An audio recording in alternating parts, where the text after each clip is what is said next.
कक्षा 12वीं के हमारे चैनल पर आप सभी बच्चों का स्वागत है। हम कक्षा 12वीं के इस चैनल पर सबसे पहले अध्याय 9 से शुरुआत करेंगे। हमारा अध्याय 9 का नाम है अवकलन, डिफरेंशिएशन। बहुत ही सरल अध्याय है, समझ में जाएगा तो बहुत सरल अध्याय है। इससे सरल अध्याय आपको पूरी गणित में नहीं मिलने वाला। देखिए, इसका हमारा पहला क्वेश्चन ये है। एग्जाम्पल एक यहाँ पर हमारा ये कह रहा है, मैं आपको नूतन की बुक से पढ़ाऊंगा। आर.बी. त्रिपाठी इस किताब के लेखक है, उसमें भी आपको एग्जाम्पल एक मिल जाएगा। एग्जाम्पल एक आपको ये बोल रहा है, ए एक्स की घात 2 धन बी की होल घात 4 का अवकल गुणांक ज्ञात करो। हमको यहाँ पर एक दिया गया है, ए एक्स की घात 2 धन बी की होल घात 4 का अवकल गुणांक ज्ञात करना है। सबसे पहले हम यहाँ पर उसको मान लेंगे, माना इसको हम बाय के बराबर मान लेंगे, फलन बाय के बराबर। बाय बराबर हमने मान लिए ए एक्स स्क्वायर प्लस बी की होल पावर 4। हमने यहाँ पर इसको बाय के बराबर मान लिए। हमने मान लिया बाय बराबर ए एक्स स्क्वायर प्लस बी की होल घात 4। हमने यहाँ पर इसको बाय के बराबर मान लिए। अब ये वाला जो पद है, ये बहुत बड़ा पद दिख रहा है हमको, तो यहाँ पर भी हम इसको मान लेंगे। माना कोष्टक के अंदर यहाँ पर जो लिखा है ना, एक्स की घात 2 धन बी, इसको हम टी के बराबर मान लेंगे। माना टी बराबर एक्स की घात 2, एक्स की घात 2 धन बी। ये अंदर की पूरी वैल्यू को हमने टी के बराबर मान ली ताकि इसको छोटा किया जा सके। तो बाय का हो गया बाय बराबर। अब यहां से लेकर यहां तक कोष्टक के अंदर एक्स की घात 2 धन बी लिखा है, एक्स की घात 2 धन बी, इसको तो हमने टी के बराबर मान लिया है, तो इसके स्थान पर हम लिख देंगे टी। और यहां पर घात कितनी है? 4। यहां पर घात कितनी है हमारी? 4 है। अब हम क्या करेंगे? अब हम सिंपल देखिए, हम यहां पर अब x के सापेक्ष अवकलन कर देंगे। हम क्या कर देंगे? x के सापेक्ष अवकलन कर देंगे।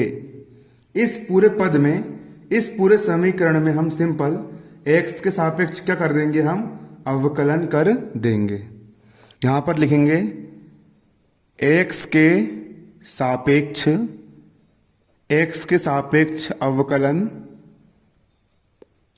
x के सापेक्ष अवकलन करने पर, x के सापेक्ष अवकलन करने पर हम x के सापेक्ष अवकलन कर देंगे। अवकलन कैसे किया जाता है समझिए। y का हो गया y, और यहां पर लगा देंगे हम dd, मतलब डिफरेंशिएशन। y का डिफरेंशिएशन कर रहे हैं हम, डिफरेंशिएशन मतलब अवकलन कर रहे हैं किसके सापेक्ष? x के सापेक्ष, मतलब बटे में dx आ जाएगा। तो y का अवकलन कर दिए तो dy हो जाएगा, y में ऊपर d का गुणा हो गया, और बटे में अवकलन करने का मतलब होता है d बटे dx से मल्टीप्लाई करना। जब इस तरफ हमने d बटे dx से मल्टीप्लाई करे तो इस तरफ भी हम t की घात 4 का यहाँ पर हो जाएगा, t की घात कितना? 4। और इस तरफ भी हम क्या लिख देंगे? d बटे dx लिख देंगे। इस तरफ भी हम लिख देंगे यहाँ पर d बटे dx, क्योंकि हम यहाँ पर क्या कर रहे हैं? y का अवकलन कर रहे हैं।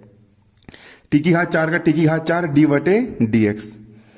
अब यहां पर एक बात देखिए, हम यहां पर अवकलन किसके सापेक्ष कर रहे हैं? हम यहां पर अवकलन x के सापेक्ष कर रहे हैं। तो dy का देखो, तो यहां पर dy बटे dx का dy बटे dx बराबर का बराबर।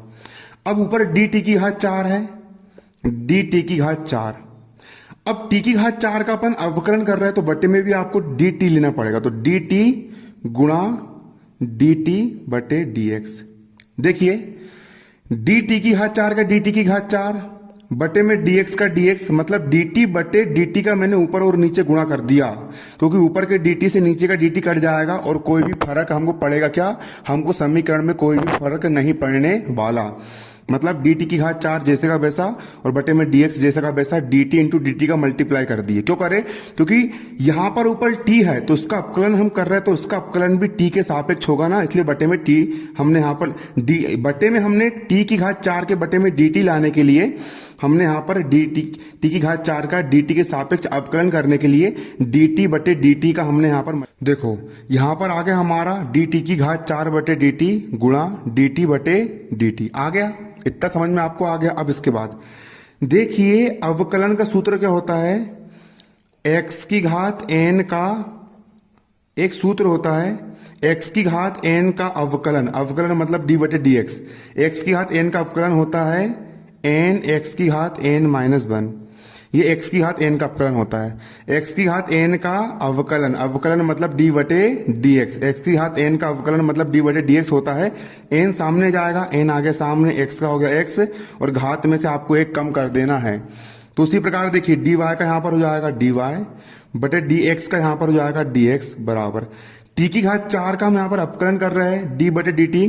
तो घात 4 सामने जाएगी, जैसे कि यहाँ पर एन सामने आ गया था ना, उसी प्रकार घात 4 यहाँ पर सामने जाएगी और टी का हो जाएगा टी, और एन सामने आ गया यहाँ पर, इसी प्रकार 4 सामने आ गया और टी का हो गया यहाँ पर टी, और एन माइनस 1, उसी प्रकार यहाँ पर 4 माइनस 1 हो जाएगा। यहाँ पर टी की घात 4 का हमने यहाँ पर अपकलन कर दिया, टी की घात 4 का अपकलन मतलब डी बटे डी टी कर दिए, तो 4 सामने आ गया और टी की घात 4 माइनस 1 हो गया। गुणा का गुणा डी बटे डी एक्स, देखो डी बटे डी एक्स का यहाँ पर हो जाएगा हमारा कितना, डी बटे डी एक्स, और ब्रैकेट में टी का मान कितना था, टी का मान हमने ऊपर समीकरण में कितना माने थे, देखिए टी का मान हमने ऊपर समीकरण में माने थे टी बराबर ए एक्स की घात 2 धन बी, ये हमने यहाँ पर माने थे। टी का मान कितना लिए थे हमने, देखिए यहां पर आप देख सकते हो टी का मान कितना लिया गया था, टी का मान लिया गया था हमारा ए एक्स की घात 2 धन बी, हमने ऊपर समीकरण में माना था। टी का मान कितना माना था, एक्स की घात 2 धन बी हमने माना था। अब डी वाई बटे डी एक्स का यहां पर हो जाएगा डी वाई बटे डी एक्स बराबर का बराबर 4 का 4 टी का टी, 4 में से एक का कितना बचा, यहां पर 3 बचा, गुणा का गुणा। अब यहां पर देखिए d बटे डी एक्स मतलब कि इस पद में x के सापेक्ष अपकलन हो रहा है, मतलब कि हम सिर्फ x वाले का अपकलन करेंगे। देखिए तो इस पद का अपकलन करें, सबसे पहले अपकलन इस पद का होगा, उसके बाद फिर अपकलन इस पद का होगा, क्योंकि पूरे कोष्टक का अपकलन हो रहा है। तो सबसे पहले इस पद का अपकलन कैसे होगा, देखो a का यहां पर लिख दिया मैंने a, अब x की घात n का अवकलन, तो x की घात n का अवकलन क्या होता है, घात सामने जाती है, उसी प्रकार यहां पर घात 2 है तो घात 2 यहां पर क्या जाएगी, सामने जाएगी, a का हो गया a और x का हो जाएगा x, और x की घात n सामने जाती है और n में से एक घटा देते हैं n माइनस 1, तो इसकी घात हो गई यहाँ पर 2 और 2 में से हम यहाँ पर 1 कम कर देंगे, धन का धन। और यहाँ पर जब हम b का x के सापेक्ष अपकलन करेंगे तो यहाँ पर x है, लेकिन यहाँ पर कोई भी पद x है क्या, यहाँ पर कोई भी पद x नहीं है, मतलब इसका अपकलन 0 हो जाएगा, क्योंकि x वाले पद का अपकलन ही होगा और बाकी इसमें तो x है ही नहीं वाले पद में, इसलिए इसका मान कितना हो जाएगा, इसका मान 0 हो जाएगा। अब यहाँ पर देखिए डी वाई बटे डी एक्स का डी वाई बटे डी एक्स बराबर 4 का हो गया 4, और टी का मान कितना है, टी का मान हमने ऊपर कितना माने थे, टी का मान हमने ऊपर ए एक्स की घात 2 प्लस बी माने थे, और इसकी घात कितनी है 3, गुणा का गुणा। अब 2 का हो गया 2, ए का हो गया ए, एक्स का हो गया एक्स, और 2 में से एक बचेगा, एक को लिखते हैं क्या, नहीं लिखते। अब देखिए अगले पद में डी वाई बटे डी एक्स का यहां पर हो जाएगा डी वाई बटे डी एक्स, देखिए अगली स्टेप में है ना, यहां पर क्या हो जाएगा आपका, हमारा है डी वाई बटे डी एक्स का डी वाई बटे डी एक्स बराबर, सवाल में लिखा था 4a X square plus B की होल घात 3 गुणा 2a एक्स। अब डी वाई बटे डी एक्स का यहां पर हो जाएगा डी वाई बटे डी एक्स बराबर, अब गुणा कर देंगे, 4 गुणित 2 4 दूनी यहां पर कितना हो जाएगा 8, 4 दूनी यहां पर हो जाएगा 8, ए एक्स का हो जाएगा यहां पर कितना एक्स, और ब्रैकेट में ए एक्स स्क्वायर प्लस बी की होल घात 3, और यही है हमारा आंसर। आप इसका स्क्रीनशॉट ले लो और उसके नोट्स बना लो।